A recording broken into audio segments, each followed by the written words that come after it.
Hello, everybody, and welcome back to another episode of the InnerFight podcast. My guest this week is myself. I'm excited, and hopefully you are. I'm here to talk all about surgery. I will put a small preface on this show. I am not a doctor. I do not intend to be a doctor. I have limited exposure to the medical industry. And actually, that's the angle that I'm recording this show or coming at this show from. What I've seen over the years that generally I've been alive and from some of the early injuries that I sustained in rugby was people entering into surgery really not knowing. I've seen a few examples recently and I thought it was relevant and hopefully helpful to produce a show out of it. So that's exactly what I'm going to do today. This week's announcements, following on from last week, the team are back.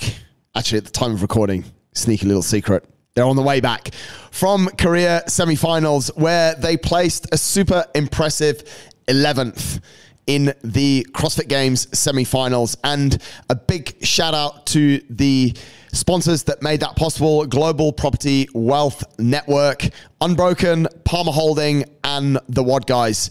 They really appreciate all the support. Go check those guys out: Global Property Wealth Network, Unbroken, Palmer Holding, and the WOD guys. And congratulations to the team for coming 11th. Keeping it in the gym, it is testing week this coming week. If you want to test your fitness, see where you're at, check in on some benchmarks, then you need to get into the mainline classes. Remember, our mainline classes run now 8 times a day. We've added an additional class in the evening at 7:30 p.m. So you've got 5:30, 6:30, 7:30, and 8:30 a.m. 4, 5, 6, and 7:30 p.m. That's 8, right? I think it is. And if you want to get involved in those evening classes and in our Summer Madness promotion, then give us a shout. Ridiculous prices, unlimited classes for the summer months, June, July, and August. You can take a 3-month membership, or you can just do it month by month and get unlimited access to our evening classes. Drop us an email, winning@innerfight.com, to find out more. That sounds like a really well-organized commercial.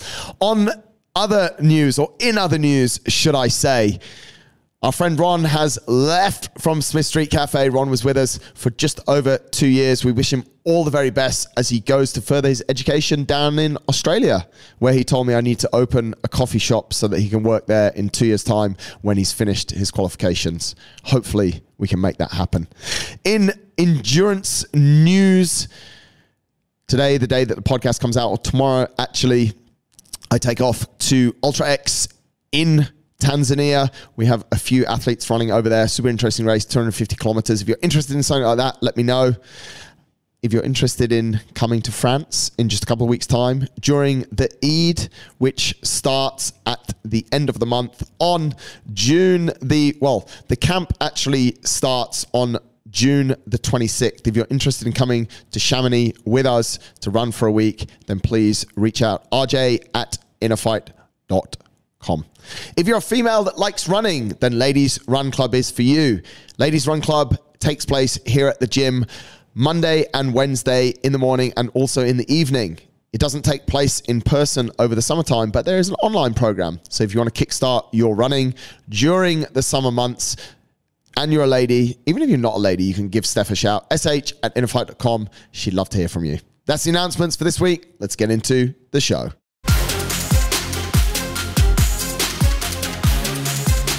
This is episode number 810 of the InnerFight podcast. Surgery. No matter where you are in the world, thanks a lot for tuning in. Let's jump into today's show.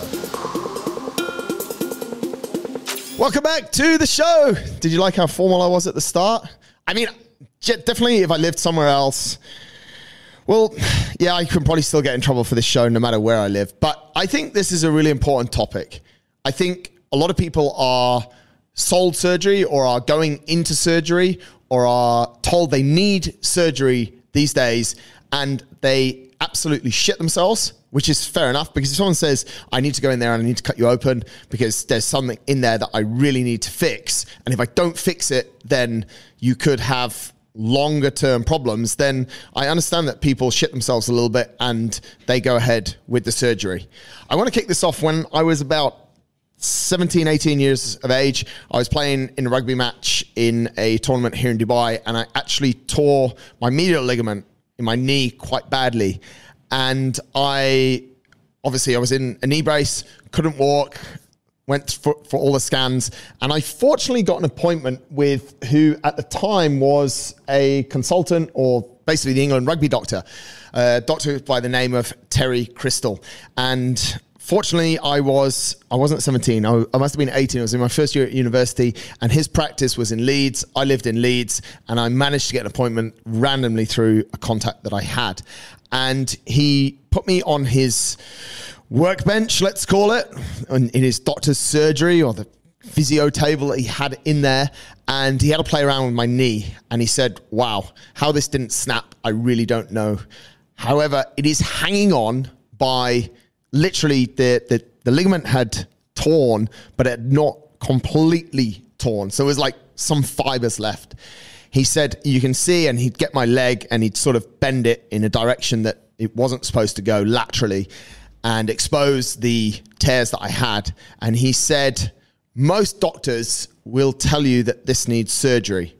And what that will do is it will pull the ligaments back together where the tear is. And he described it as a piece of string. And this is probably not the most medical way, but as I said in the opening notes, and as you guys well know, I'm not a doctor anyway, so we'll put it in layman's terms rather than in what I think might be medical terms. And he said the string is frayed and it's hanging on by a couple of little threads.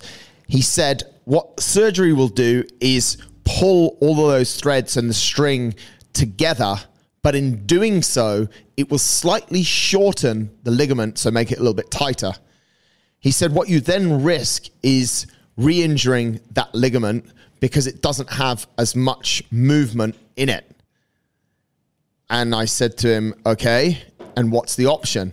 He said the other option is to go away, do a lot of rehab, feed your body in the right way, let it recover in the right way, and let that ligament naturally heal itself and stay at the length that it's supposed to be at rather than have an intervention. Of course, I then asked him, well, what do you think I should do? He said, definitely the latter. I said, why are you suggesting that? I said, surely as a doctor, many doctors would tell me that I need to have surgery. He said, well, I'm not a doctor that does surgery. And then he said, hopefully this doesn't put him in trouble either. He's probably retired now. He might even be dead by now, so that's all right. But he said, and I heard my dad say this to me once, he said, surgeons are good salesmen and they sell surgery. Now, there are a lot of very good surgeons out there. There are a lot of surgeons out there that won't do surgery on people unless it is absolutely essential. However, that kind of is the bottom line. A lot of these guys make money by doing surgery. Dr. Terry Crystal told me to go away, do all my rehab, and I should be fine. Aside from a little bit of muscle wastage and a little bit of, there's a little bit of visible damage now. I never re-injured my knee and have had absolutely no issues from it. So that was a first-hand experience that I've had since then, and even till today. A lot of people have MRIs based on pain or based on an accident they've had, and that exposes one of two things, really. It exposes definitely an injury that could have been there for a long time, in which some instances the radiography department can tell that the injury has been there for a long time, because you'll see on the injury, you'll see quite a lot of scar tissue build up. Sometimes they tell you that, sometimes they don't. And for a lot of the public, it is quite difficult to read those scans. I have no clue how to read them. I can read reports, and then you can see a lot of the time on MRI, it's thickening in a certain area. You can match up with the report what's going on, but people generally don't know. The radiology will tell you whether it's been there for a while. The surgeon should tell you whether it's been there for a while. But the point is that some stuff that we find, especially in a lot of joints, could have been there and definitely down into the vertebrae, could have been there for a long time. It could be a new injury, or it could be an old injury that needs fixing. There's always a number of different sort of possible scenarios, unless you definitely know that you've just dislocated a joint, a shoulder, hip could be dislocated, very painful, knee, torn something, and then it's all very fresh. So there's a couple of little different things going on from the start, which leads us to a little bit of confusion. And sometimes when we're in an incredible amount of pain, or we're in a little bit of a rush to bring closure to things, we choose to take the advice of sort of the first time, the first opinion that we get. And I think that's my number one bit of advice in all of this, is if you are going to have surgery, then you always should be having at least one, if not two opinions. And I'm going to go into some different questions that I've had athletes, friends ask different surgeons to try and do a little bit of research, because that's kind of, when you're in front of a surgeon, I see it that you're giving something that's very important to them. You're giving them an injury, a problem that you've got, but you're also giving them the opportunity to impact how you move in the future. And this is not, there's a lot of incredibly good surgeons out there, and I've seen some people have surgeries and it's all gone super well. And I've seen some people have surgeries that have gone super well, and then their rehab has gone very bad. So it's not always just the surgeon it's not just the surgeon that's done a bad job. It's often the patient who hasn't rehabbed an injury. And I'm going to talk a little bit about rehab as well. The first thing I want to check in on is kind of how you get to the surgeon's office as well. And one thing that I have seen a lot is that we get to a particular surgeon's office by pure convenience. And this might be something as simple as they were the first doctor you saw, and therefore they're the one to take care of you. A friend of mine, when I was also playing rugby, tore his labrum, and he did something very interesting, which always sticks in my mind. He Googled labrum tears, realized that they were quite common in American football in the US. So he then found out the most reputable labrum surgeon in the US, got a hold of him, sent his documents over to him, and got an appointment, sent his scans over to him, and actually got an appointment with him. And one of the questions that he asked him was, how many of these surgeries have you done? And the guy basically laughed at him and said, thousands. I do about 10 every day. Probably didn't do quite 10, but that gives you some kind of benchmark. So the journey into the surgeon's office is quite important, and what that surgeon has done and how specialized they are in that particular area. And this is actually where, if you do live in the Middle East, in Dubai, this is where for sports injuries, we don't see a whole heap. They are definitely increasing, and somewhere some of my medical friends will hopefully have some data to throw at me to back this up or to break down this argument. But a lot of orthopedic surgeons that I've seen here specialize in a number of different areas in the body, which to me is not specialization at all. So the journey to the surgeon's office is super important, that perhaps you're sat in front of someone that you trust implicitly with the area, with the limb that you have a problem with. I am a little bit skeptical of orthopedic surgeons that do a little bit of everything. So I would always ask them when they last did this surgery. And unless you have a rare condition, if it's quite a common condition, which a lot of the injuries that we see are super common, then when did they last do one of these surgeries? You'll also be able to judge by their reaction to that sort of questioning as to what sort of person they are. Because some surgeons get very protective and maybe a little bit insulted by the fact that you're asking them these questions. But when you buy a flashy motor car, you ask a load of questions because you're putting a lot of money into it. Your body is pretty much priceless, and you won't see it, especially if you live here, because you won't see the bill for the surgery, but you are paying a lot of money to have that surgery. So you deserve to ask a lot of questions. The second thing that I always say to people is, what are your expectations around the surgery? What do you expect to happen? What do you expect to feel like? What do you expect to be able to do on certain timelines? What are we feeling, and what are the expectations around the surgery? And that might seem quite straightforward to a lot of people, but a lot of people don't really have the answers. Some people will be like, yeah, I'm going to go in, I'm going to get it fixed, and I'll be as good as new in a few weeks.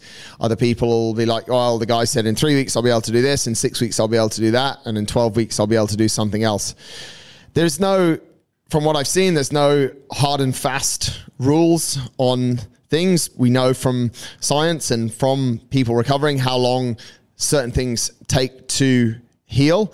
However, no one lives inside your body, and no one has had the injury that you've had. So it's really worth aligning your expectations and discussing that with the surgeon. And again, if this is something that they are not willing to spend time on and don't have answers that you feel comfortable with, then I would also question if that's the right surgeon or not.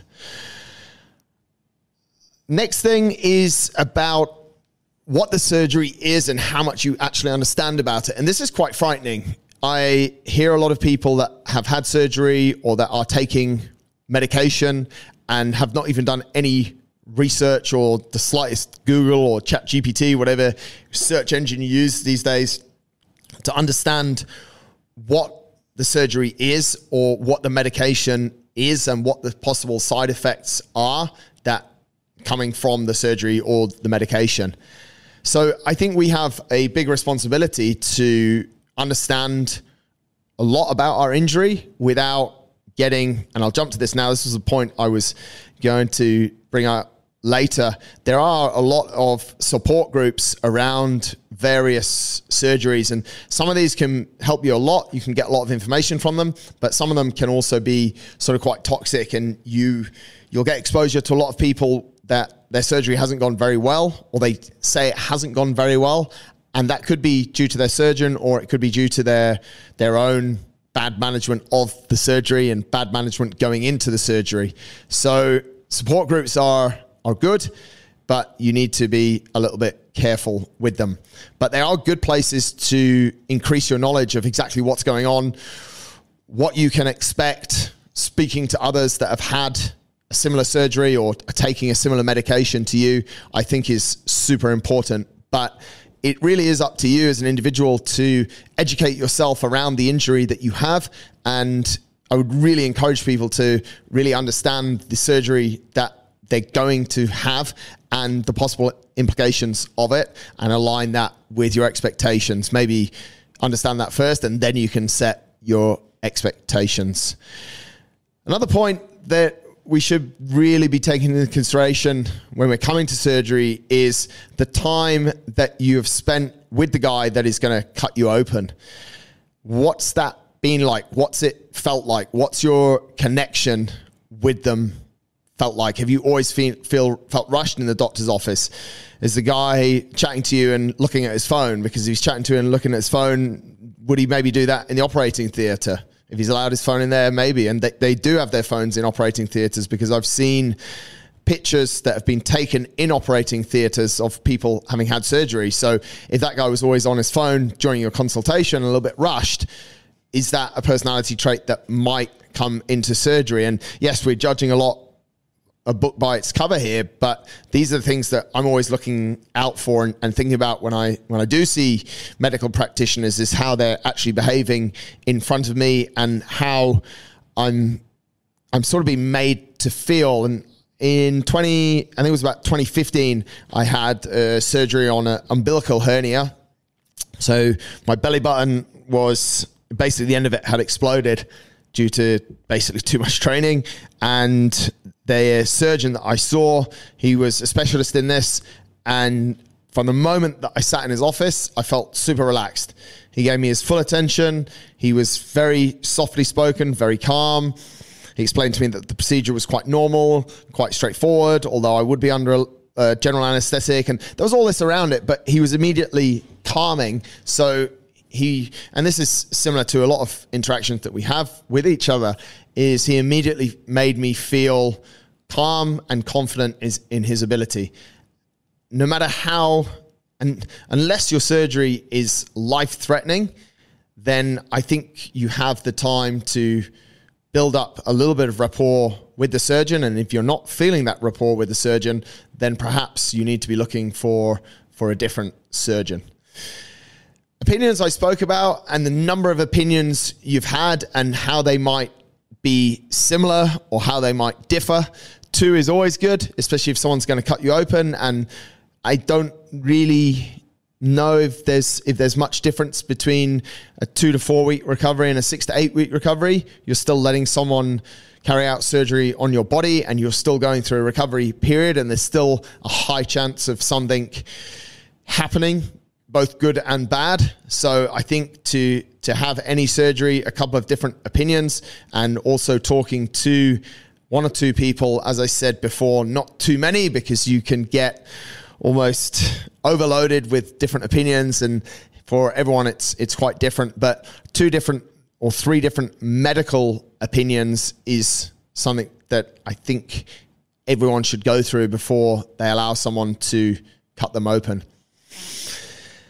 How many questions have you asked is something that probably, for those who know me, is not a surprise. And for what I've thrown out in the first sort of 20 minutes of this show, you're probably not surprised about. But I would be drilling everyone that had something to do with the surgery and myself with questions. So I totally understood what was going on, why it was happening, what I could expect, what some of the outcomes are, how people feel about it, the surgeon, how many of these surgeries he's doing a day, taking that information, figuring out if I think that he can handle that. Is he in good health himself?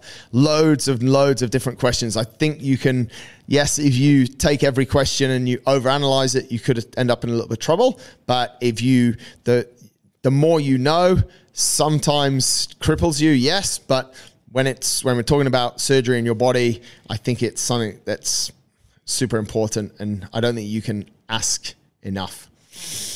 One of the questions that I always encourage people to ask surgeons is about their rehab plan, and something that actually inspired a little bit this show, and I want to share a story with you, is once a client had I'm going to say this without making it personal to anyone. Once the client had his surgery, he then went back about 4 days later to see the surgeon to speak about the rehab plan. And the surgeon said to him, he said, well, I'm going to give you X number of physio sessions. No, I won't say where he had his surgery or what part of the body. So I'm going to give you X amount of physio sessions, and so the gentleman said to the doctor, perfect, do you have a physio here in the building, in this hospital? He goes, yes, we do, but you won't get one for 3 weeks. So this client called me up and he said, I need a physio. Can you recommend one? And I was like, oh my God, you're a week after your surgery. You've just been to see the surgeon and you haven't already lined up, or there isn't a physio that the surgeon recommends or works with. I was super surprised. And this is something that I would ask the surgeon for before I let them start operating on me, before we went to carry out the operation. If it was something that was going to need physio to recover, I would ask them, I would go through a similar process. Do you use any physios? Which physios are used to your work? Which physios do you work with that have dealt with this problem before?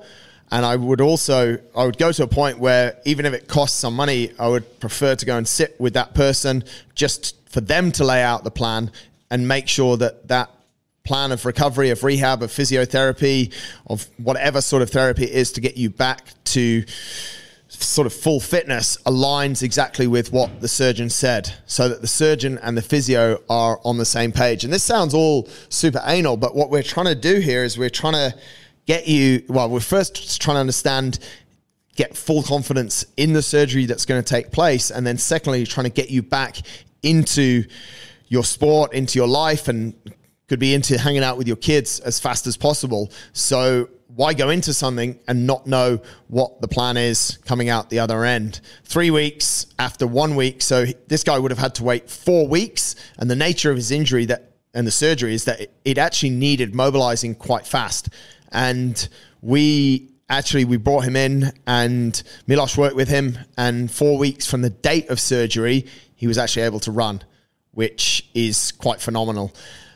Had he waited for those 3 weeks, or had he gone to another random physio? He did actually manage to find a physio that he was quite comfortable in the end, but it wasn't linked at all to the surgeon. Maybe there's a business opportunity there somewhere for someone. Maybe it's not a business opportunity. That's why the surgeons don't do it. But I just saw that as a really big red line, sort of red flag, that the surgeon doesn't have his own rehab plan in place for you and his own recovery team in place. And this would happen, I think, in countries where, similar to the example before, where you've got surgeons that are doing a lot of the same joint. Because we have a lot of volume, you'd also have some physios that work in a similar way, that they would just focus on rehabbing that particular injury, and they're incredibly good at it. They're probably super busy as well, and maybe that's the case in this case. Maybe he's not such a bad guy, and maybe the physios were there, but it was 3 weeks because he's such a busy guy, he's such a great surgeon, and they're doing all his rehab. But I would not be checking into the bottom line there is I would not be checking in to do surgery with someone who hasn't laid out a solid rehab plan and at least given me the option to meet and potentially book in, because it's not a surprise that a week before a week after the surgery, you're going to need to have a rehab session or to see a therapist. So why not get it booked before? And if there was a 3-week waiting list, how fast did you book the surgery? So there's certain timelines and considerations that I think need to be taken into account to ensure that you are getting the best care, because there is also a unique window in that time. And there's a few things that you can do to boost your recovery, and I'll go into those shortly. But to make sure you have a plan laid out actually helps you a lot from a mental standpoint and ensures that there's no downtime. So what if that guy a week after then needed another week to get a physiotherapist appointment? He could have wasted 2 weeks where he could have actually, or he should have been making progress on his recovery. Let's take, for example, and this I've experienced firsthand, and I also experienced this with the guy I just spoke about. When you've become comfortable with the surgeon, and we're okay, we're done with bashing surgeons, you're comfortable with the rehab plan, you've met the physio, and we're going to go ahead. We're going to fix your torn labrum, or we're going to fix your torn medial ligament. Everything's in place. You've had 2 or 3 opinions. You've got as fit as you can before. You're on nice, low anti-inflammatory food, and you're ready for your surgery. You get discharged, and the nurses, because that's the way the hospitals work here a lot, and it's actually not that different in the UK. The drug business in the UK is massively overserviced. You leave the hospital with a shopping bag full of drugs. What do you do with them? This is a real life scenario. I had a guy, and he started taking the drugs because he'd been told to take the drugs. He hadn't done the research, as I suggested you do. Don't take any drugs that you don't know exactly what they do, what the side effects are, how long you should take them for. And he was taking them, and he was suffering seriously some of the side effects. He wasn't in a great deal of pain, but the doctor, the nurses, the hospital had told him to take these drugs and had given him all these drugs. So it seemed a bit of a shame to throw them away. The side effects that he was suffering were becoming quite uncomfortable. Unbearable would be a little bit of drama. So he stopped taking the drugs, and he wasn't in any more pain than he was when he was taking the drugs. So he'd been taking these drugs, suffering some side effects, stopped taking the drugs, and was no different. No more pain and no less pain. So I had exactly the same thing when I had my accident. I left from the hospital with literally enough tramadol to last me. I could take 2 a day for about 3 months, and I probably wouldn't have run out. And my pain was quite bad for the first couple of days. And I took them. And this is probably where I got a little bit more, not scared, but a little bit more cautious, and have come to what I've been speaking about today, is doing a bit more research about the drugs. When I started to read about some of the side effects of tramadol and then line up with what I was actually thinking, I threw all the drugs away, as did my client a few weeks ago. So be super cautious as to what you're leaving the hospital with. Some drugs are going to help reduce inflammation. Some inflammation in the body might be helpful in your scenario. Go through, hopefully with the surgeon, really understand what the drugs are and what perhaps the minimal time that you can take the drugs is, and then go home and do a load of research around the drugs as well. Be super cautious and aware of the side effects.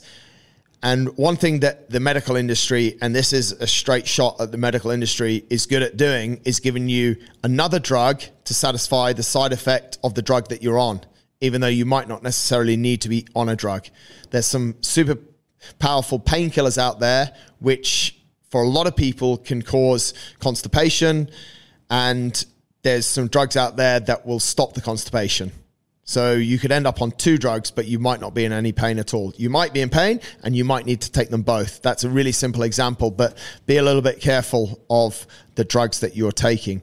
You can take your recovery in your own hands though. And I want to sort of close out by sharing a few things that if you have ticked all those boxes and you are going to go through with the surgery, you're super happy, you've researched it well, what can you do to boost your recovery? It's an interesting time after surgery when you get home, because you often have perhaps a little bit of time off work and all you start to think about is getting back to what you want to do. So what should you really be doing? Number one is staying on a super clean, what I would call anti-inflammatory diet. Again, the best diet for this is probably a paleo diet that has no processed food, no sugars in it, so that the body is getting as pure macro and micronutrients as possible. Generally what we see, and this happened, I think I spoke about this in a talk that I did the other week. When I was in hospital for a week, I had literally no end of chocolates brought in to the hospital. And I said to Holly, I don't want to eat any of that stuff. And to be totally honest with you, on the last night I cracked and had one chocolate, but I didn't take any of it home. I gave it all to the hospital staff so that when I got home, there was no shit food in the house at all. And I could heal as fast as possible with good food. So number one, take care of your food. Number two, don't mess with your sleep. Make sure that your sleep is good. Perhaps if you are at home, if you are off work for a few days after surgery, you're kind of moping around, you might get stuck into a series on Netflix, you might compromise your sleep, either the length of your sleep, the timings of your sleep. So people generally might stay up if they don't have to wake up for too much the next morning. You might sort of get out of whack that way and play a little bit with circadian rhythm.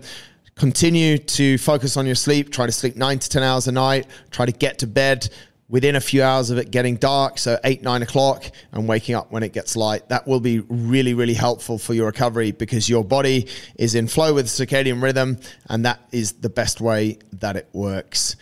Where possible, carry out some movement. It depends what surgery you have had. A lot of surgery, or most surgery, is this a bit general? I'm going to use it anyway. I'm just trying to think of different sort of types of surgery that don't benefit from movement. There's not too many. Obviously, if you have had a major knee surgery, then to be moving around on it too much straight away is a problem. But even when we took Holly to the UK, she had open knee surgery. The next day, the surgeon wanted her on crutches, walking around, weight bearing a little bit in very small doses. And that's what we would do. We created a chart that she would move 5 minutes, 6 or 7 times a day. And we just tick off this chart to ensure that we have the right amount of movement. Lack of movement means lack of blood flow. Lack of blood flow means lack of nutrients, lack of petrol going into the problem area, which means that your recovery will often be quite delayed. So where you can, increase the blood flow. If you've done something with your shoulder and you can't move your arm up too much, can you get a ball in your hand? Can you get your balls in your hand? Can you get a ball in your hand and start to create some movement, some blood flow that way? You're going to get some natural wastage, especially when we have to restrict the movement around a particular joint, but we want to try and limit the time where we have really restricted movement, and we want to try and make sure we have blood. But that's something that obviously I have to be a little bit careful on, because it is very specific to the injury and the surgery that you've had. So please, as with everything I'm saying, because I said at the top of the show, I'm not a doctor, but this is from a lot of experience with different injuries. Doctors should know best, but do they? And the final thing, and which is probably not surprising, being that we are on the InnerFight podcast, is you can boost your recovery by taking care of your mindset. Linked to mindset is the environment that you're in as well. Things that you allow to come into your environment are going to positively and negatively impact your recovery. Watch a lot of videos of sports and things that you want to get back doing. Overload on that and you could get a little bit frustrated. Use the right amount and you could be super happy. Stay in all those Facebook groups that talk about nightmares with recovery and surgeries gone wrong, and your mindset's going to go down. Find a few people that have had a really good recovery and you just get on with super well. Connect with them online, talk to them, share different ideas, and your mindset's going to improve. Your mindset's definitely you're going to feel mentally a lot better if you're eating and sleeping well. That's absolutely for sure. So there's a lot of things that I'll work on with clients after surgery or after injuries that's more about the mindset. We presume that you're getting all of these things related to surgery in order, but we need to create different focal points throughout the day. It's very good to create reflection each day. It's excellent, as you've probably heard me say a few times, to have a few different things that we're looking forward to that day. That chart that I spoke about with Holly's surgery was really strong for her. We'd chart absolutely everything in it. There was a few exercises that she could do. There was walking. We'd take videos of her walking. We'd take videos of the exercise. We'd also track basically how much she slept, what she ate. We charted out she had to take some tablets some medication. We charted that out. We had a goal to get off the medication as fast as possible. When you achieve goals, there's a certain amount of dopamine released. It's quite fun setting goals. It's quite fun having charts, which in the cold light of day sound a little bit tedious, and you're almost just setting things up so that you can get little wins each day. But if that puts you in a better mindset, then that puts you in a better mindset and you'll heal a lot faster. So there we have it. That's my take on surgery, which has been inspired by a few interesting cases that I've seen over the last couple of years, and a number of cases that I've seen over sort of the last 10 or 15 years, and even back to when I was playing rugby. I think one thing that I have a lot of doctor friends, and they're absolutely amazing. I love a lot of medical professionals, nurses, no matter what they are, full respect for them. But I think sometimes, same as when we go in, as I use that example, we go in to buy a car. Some of us actually spend a load of money on a car and don't even figure out what it's all about. But if someone's going to cut your body, or you're going to take some medication into your body, I think we need, as humans, to take a little bit of responsibility as well. We need to ask those questions. We need to form the bond. We need to get one or two opinions with the surgeon. We need to know what our rehab is going to look like, manage our expectations, and then we can go home and we can control all those things that we can control: food, sleep, movement, and mindset. What we'll generally find is that our return to life and to the things that we enjoy will be a lot faster. Hopefully that was helpful for you. If you do have any questions, or any doctors out there, people in the medical profession that want to come around and shoot me, that's fine as well. I'll leave my address in the show notes. Thanks a lot for listening. I will catch you next week.